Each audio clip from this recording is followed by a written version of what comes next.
बिस्मिल्लाहिर्रहमानिर्रहीम। अस्सलाम वालेकुम। Thanks for subscribing to my channel. आज हम चैप्टर नंबर 4 स्टार्ट कर रहे हैं जिसका नाम है वर्क एंड एनर्जी और एग्जांपल नंबर 4.1 है a force F acting on an object varies with distance x as shown in figure. ये फिगर में दिखाया गया है। Calculate the work done by the force as object moves from x is equal to 0 metre to x is equal to 6 metre. इस example में ये बताया गया है कि एक फोर्स एक बॉडी पे एक्ट कर रही है और वो पहले रेस्ट में थी बॉडी और वो डिस्टेंस जो है 6 मीटर का कवर करती है। तो हमने वर्क डन फाइंड करना है। तो फिगर के ज़रिए मैं आपको समझाता हूँ। ये ग्राफ हमारे पास दिखाया गया है जिसमें वाई एक्सिस पे फोर्स गिवन है और एक्स एक्सिस पे डिस्टेंस कवर है। फोर्स 5 न्यूटन की लग रही है और ये जो इस एरिया कवर किया है वो 0 से लेके 6 मीटर तक है। तो हमने फाइंड करना है टोटल वर्क। तो टोटल वर्क जो है वो total area under the curve के इक्वल आएगा। तो हम देखते हैं कि गिवन हमारे पास क्या है। Force acting on object 5 newton की है and distance covered by object वो कितना है, टोटल डिस्टेंस 6 मीटर का है। To find total work done, हमने टोटल वर्क फाइंड करना है। फार्मूला हम जानते हैं W is equal to F D. Solution की तरफ देखते हैं। The work done by the force is equal to the total area under the curve OABC। OABC इस कर्व के अंदर जितना भी एरिया है वो सारा वर्क डन के इक्वल है और ये 0 से लेके 6 मीटर तक डिस्टेंस कवर हुआ है। तो जो टोटल वर्क डन है, अब इस फिगर को हम देखें तो हम इसको दो डिफरेंट फिगर्स में डिवाइड कर सकते हैं। एक रेक्टेंगल OABD में और दूसरा ट्राइंगल BCD में। इन दोनों के एरियाज़ को हम ऐड करेंगे तो हमारे पास टोटल वर्क डन आ जाएगा। तो total work done is equal to area of rectangle OABD plus area of triangle BCD। तो एरिया ऑफ रेक्टेंगल हम जानते हैं कि लेंथ इनटू ब्रेथ। तो हमारे पास यहाँ पे जो इसकी ब्रेथ है वो कितनी है, 5 न्यूटन इनटू जो इसकी लेंथ है वो 4 मीटर है। प्लस ये एरिया ऑफ ट्रायंगल है तो वो हम जानते हैं कि half into base into height कह लें।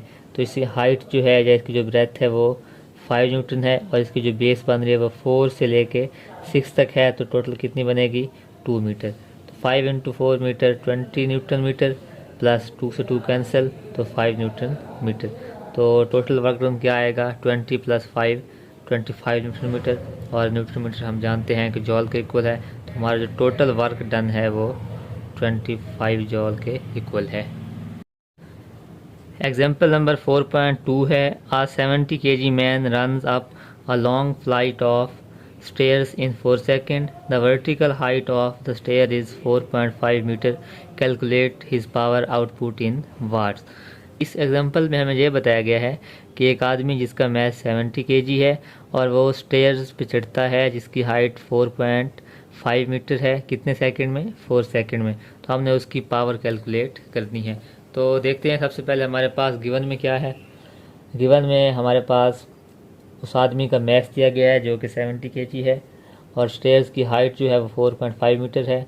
कितने टाइम में वो सीढ़ियाँ चढ़ता है, वो 4.0 सेकेंड है और ग्रेविटी हम जानते हैं कि 9.8 मीटर पर सेकेंड स्क्वायर होती है। तो हमने फाइंड क्या करना है, पावर फाइंड करनी है।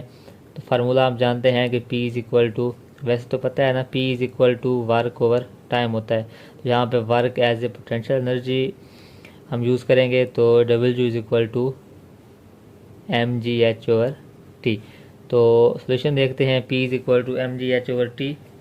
मैस हमारे पास गिवन है 70 kg इंटू जी 9.8 मीटर पर second square into height 4.5 metre और गिवन टाइम हमारे पास है 4 सेकंड।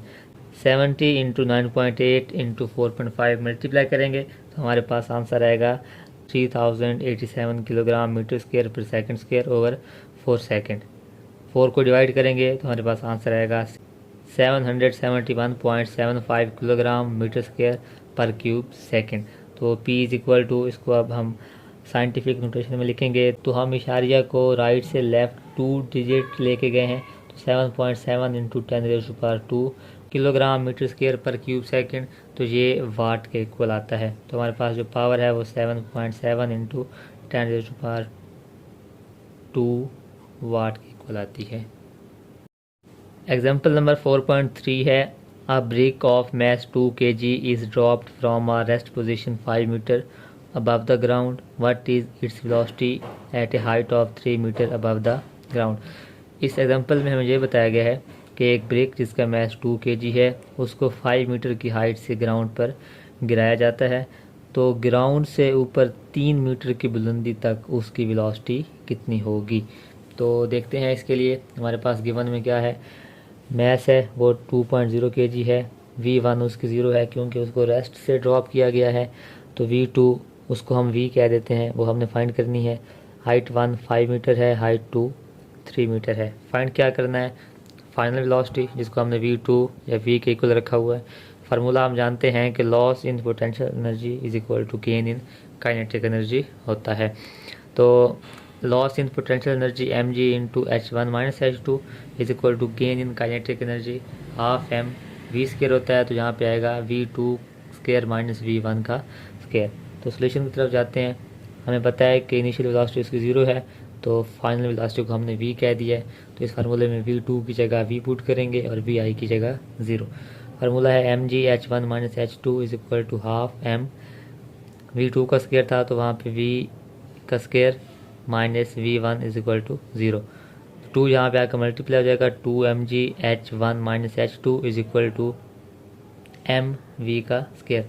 m से m कैंसिल, तो हमारे पास V स्केयर क्या आएगा, V square is equal to 2g h1 minus h2 ये आएगा। हम इसका स्केयर रूट लेंगे तो ये स्केयर कैंसिल हो जाएगा और यहाँ पे स्केयर रूट आ जाएगा 2g h1 माइनस h2।